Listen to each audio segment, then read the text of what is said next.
Hello everyone, welcome to my channel. My name is Anjali Saraswat. I'm NET qualified and I'm a dietitian and educator with expertise in food and nutrition. On this channel, you will find clear, structured, and exam focused content to help you master important concepts in the simplest way possible. Here, you will find precise, to the point explanations with no unnecessary details, just what you actually need for exams and practical understanding. Plus, I will be covering previous year questions topic wise, so you can see exactly how concepts have been asked in exams and you can prepare effectively, and I will try to provide maximum content in the shortest time possible. So, if you're serious about learning and want a focused, exam oriented approach, make sure to subscribe and hit the bell icon to stay updated. Also, do not forget to like and share this video to help others and find valuable content. Now, let's get started. So, today we will be starting paper 1 with its first unit, teaching and research aptitude. So, what is teaching? Teaching is the process of imparting knowledge, skills, or values to others. It involves a teacher who facilitates learning and students who are the recipients of the knowledge. Teaching क्या है?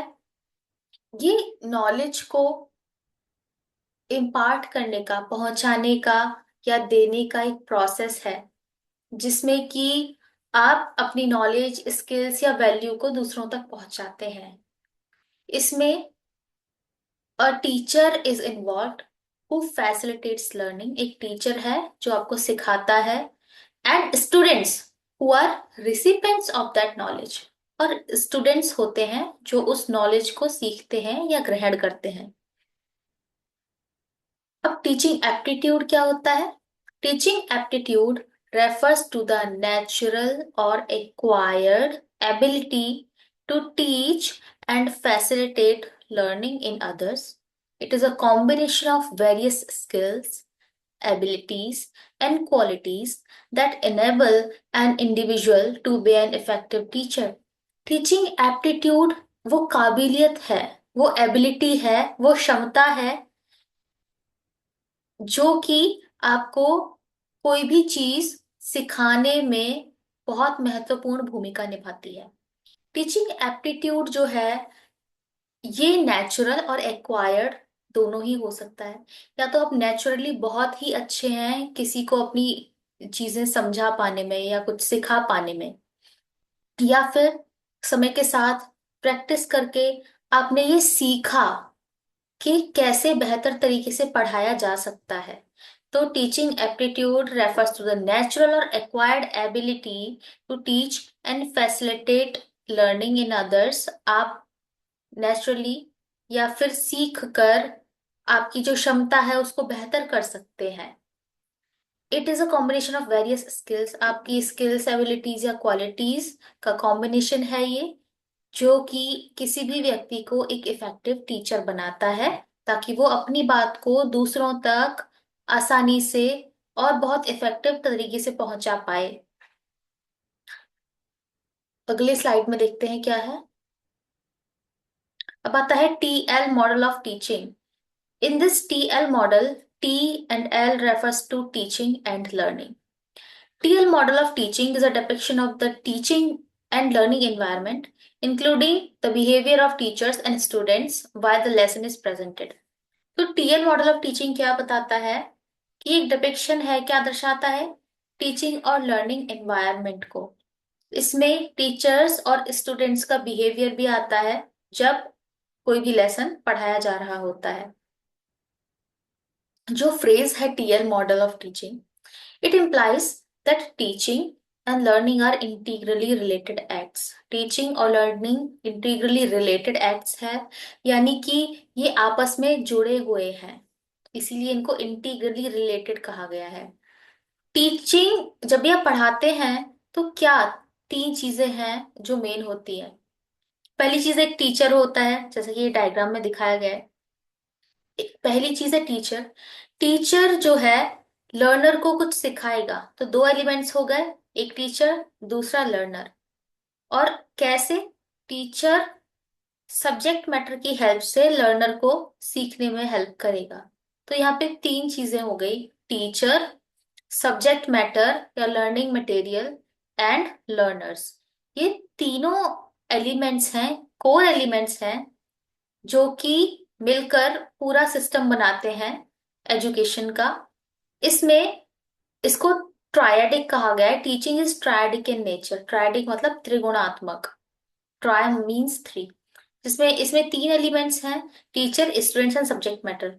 बहुत ज्यादा कोई बहुत मुश्किल चीज नहीं है, बट ये कुछ टर्म्स हैं जो आपको पता होना चाहिए।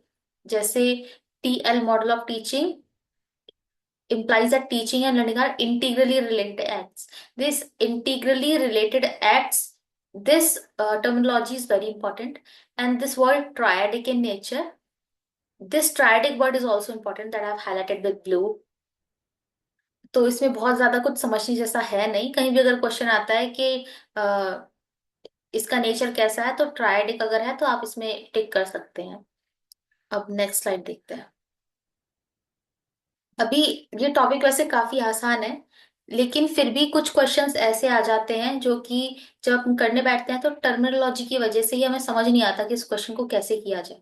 तो इसीलिए जो प्रीवियस ईयर क्वेश्चंस आए हैं उनको देखते हुए ये कुछ इंपॉर्टेंट पॉइंट्स हैं जो कि उन क्वेश्चन से उठाई हुई टर्मिनोलॉजी के साथ लिखा हुआ है यहाँ पे।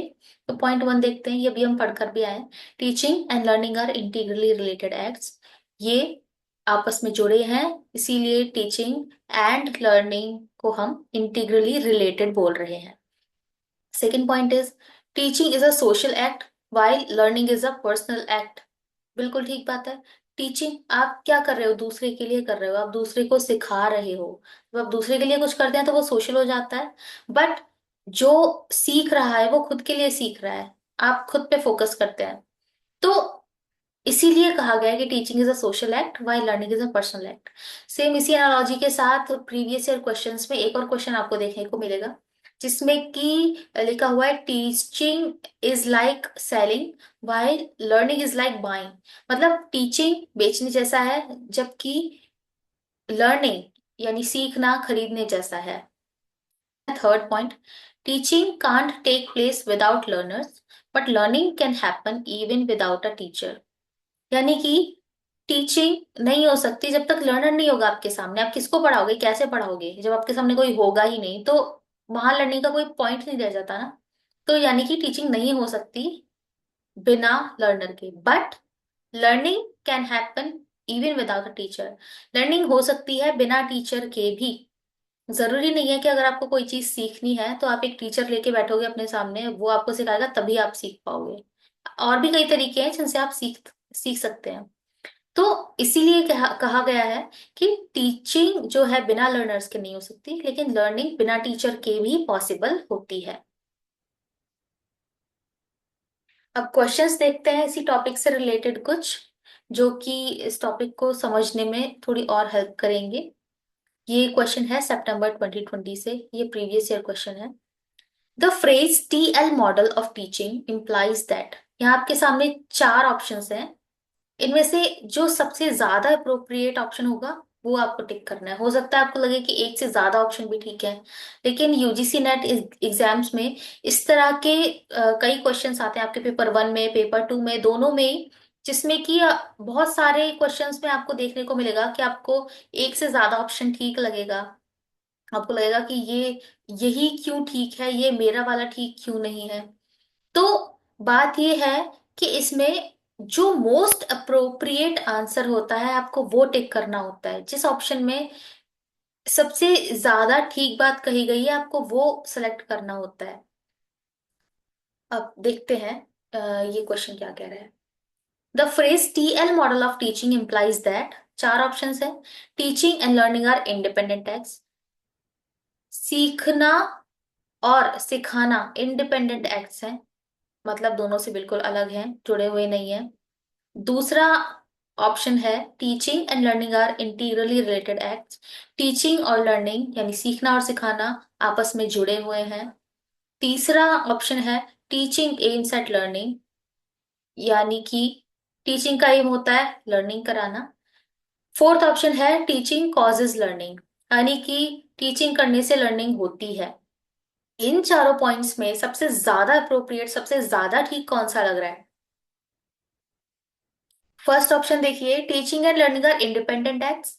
क्या ये इंडिपेंडेंट एक्ट्स हैं? अभी हम पीछे पढ़कर आए कि टीचिंग करने के लिए लर्नर का होना जरूरी है। तो क्या बिना लर्नर के टीचिंग हो सकती है? नो, टीचिंग आप इंडिपेंडेंटली नहीं कर सकते हो, आपको लर्नर की जरूरत पड़ेगी। तो इसीलिए हमारा फर्स्ट ऑप्शन यहाँ पे गलत हो जाता है। अब सेकंड ऑप्शन देखेंगे, teaching and learning are integrally related acts. तो हाँ जी, अभी देख कर आए हैं हम पीछे कि ये इंटीग्रली रिलेटेड एक्ट्स हैं, ट्रायडिक मॉडल होता है, ये आपस में जुड़े हुए होते हैं। थर्ड पॉइंट है टीचिंग एम्स एट लर्निंग। बात तो ठीक लग रही है भाई, टीचिंग का एम ही होता है सिखाना। और फोर्थ है टीचिंग कॉजेस लर्निंग, टीचिंग से लर्निंग होती है। अब इन चारों पॉइंट्स में सबसे ज्यादा अप्रोप्रिएट जो ऑप्शन है वो है ऑप्शन टू, यानी कि teaching and learning are integrally related acts. तो ये ऑप्शन सही हो जाएगा, उसको हम मार्क कर देंगे। नेक्स्ट क्वेश्चन है, ये भी सितंबर 2020 से है। Which of the following statements differentiate teaching from learning? कौन कौन से स्टेटमेंट्स हैं जो कि टीचिंग को लर्निंग से अलग करते हैं? यहाँ पे हमारे पास फाइव ऑप्शंस हैं, और अगर आप options A B C D देखेंगे, इसमें हमारे पास तीन तीन का पेयर है। तो इन पांच पॉइंट्स में से हमें कोई भी तीन पॉइंट्स देखने हैं जो कि करेक्ट होंगे, बाकी दो गलत हैं। तो आपको बस वो दो गलत जो ऑप्शंस हैं उनको डिलीट करना है, आपके तीन जो बचेंगे उनसे आपका आंसर बनेगा। अब देखिए, पहला पॉइंट क्या कहता है? Teaching is a social act while learning is a personal act. अभी हम पढ़कर आए हैं, teaching is a social act while learning is a personal act. Teaching जो है आप दूसरों को करा रहे हैं, दूसरे के लिए कर रहे हैं, सोशल एक्ट हो गया। जबकि लर्निंग आप खुद के लिए कर रहे हैं, तो लर्निंग एक पर्सनल एक्ट हो गया। सेकेंड ऑप्शन देखिए, teaching implies learning, teaching implies learning. Third देखिए, teaching is like selling while learning is like buying. D option है teaching can occur without learning taking place, teaching हो सकती है बिना लर्निंग हुए। और फिफ्थ ऑप्शन है in teaching influence is directed towards learning and learner while in learning usually towards itself. यानी कि पढ़ाने में जो इन्फ्लुएंस है वो लर्निंग और लर्नर की तरफ रहता है, जबकि जब आप सीखते हैं यानी लर्निंग करते हैं, तो यूजुअली ये सिर्फ अपनी तरफ रहता है जो इन्फ्लुएंस है। इसमें से सबसे ज्यादा सही तीन ऑप्शन कौन से हैं? देखिए, ए और सी। अभी हम पहले भी डिस्कस किया है हमने कुछ देर पहले ही कि teaching is a social act while learning is a personal act, and teaching is like selling while learning is like buying. तो ए और सी तो करेक्ट हो जाएंगे। अब देखिए कि इन चारों ऑप्शंस में से ऐसा कौन सा ऑप्शन है इसमें ए और सी दोनों आते हैं? तो देखिए,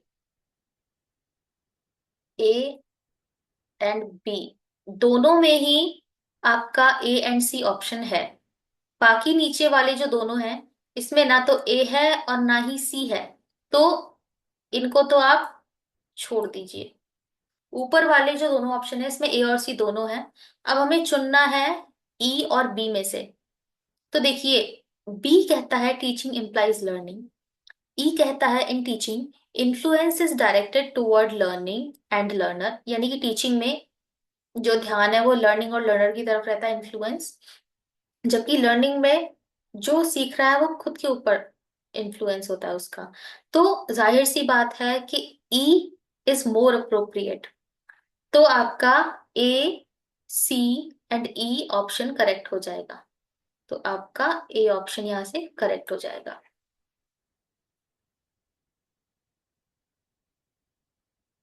नेक्स्ट क्वेश्चन है, लर्निंग ऑब्जेक्टिव मीन, लर्निंग का ऑब्जेक्टिव इसका क्या मतलब होता है? तो आप लोगों ने देखा होगा कि बुक में लिखा होता है, जब भी यूजुअली काफी बुक्स में होता है, चैप्टर स्टार्ट करने से पहले ही एक बॉक्स होता है जिसमें लिखा होता है कि after reading this chapter you will be able to understand और डिफाइन। फिर उसके नीचे पॉइंटर्स में लिखा होता है अलग अलग टॉपिक्स या सब्जेक्ट्स या चीजों के नाम, कि ये चैप्टर पढ़ने के बाद आप ये चीजें कर पाएंगे। वो पूरी क्या होती है, ऑब्जेक्टिव्स की लिस्ट, कि हाँ भाई ये आपने चैप्टर पढ़ लिया तो ये चैप्टर पढ़ने के बाद आप ये चीजें कर सकते हैं। तो लर्निंग ऑब्जेक्टिव का क्या मतलब हुआ? अब एक बार ऑप्शंस देखते हैं क्वेश्चन में क्या लिखे हैं। Learning experience. लर्निंग ऑब्जेक्टिव का क्या मतलब हो सकता है, मीनिंग क्या है? लर्निंग एक्सपीरियंस, या फिर कंसाइज आउटकम, एकेडमिक अचीवमेंट, या इंटेंडेड लर्निंग आउटकम। अब देखेंगे कि इसमें से सबसे ज्यादा अच्छा जो ऑप्शन है वो क्या है। ऑप्शन 4 को ध्यान से देखेंगे तो ये कह रहा है इंटेंडेड लर्निंग आउटकम, यानी कि आप जो लर्निंग आउटकम चाहते थे वो आपको मिल रहा है। यही तो होना चाहिए। आपने जो सीखने के लिए किसी चीज को पढ़ा है, आप वो चीज सीख गए, यही तो आउटकम हमें चाहिए। तो लर्निंग का ऑब्जेक्टिव क्या होता है? इंटेंडेड लर्निंग आउटकम, यानी कि आप जो चीज सीखना चाह रहे थे आप वो सीख गए, आपको वैसा आउटकम मिल रहा है, इसीलिए फोर्थ ऑप्शन यहाँ करेक्ट हो जाएगा।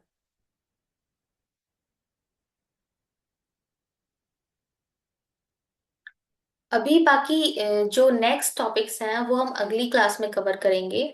आज ये यूनिट 1 का पहला टॉपिक है जो कि काफी बेसिक था, बेसिक से ही स्टार्ट किया है हमने। आने वाली वीडियोस में हम बाकी टॉपिक्स की तरफ बढ़ेंगे। आज के लिए इतना ही, थैंक यू सो मच। अगर आपके कोई भी सवाल हैं या डाउट्स हैं, आप वीडियो के कमेंट सेक्शन में लिख सकते हैं। I will try to answer them. और इसके साथ ही अगर कोई सजेशन भी आप देना चाहेंगे फ्यूचर वीडियोस के लिए, तो I will be happy to implement those in my video. And thank you so much. That's it for today.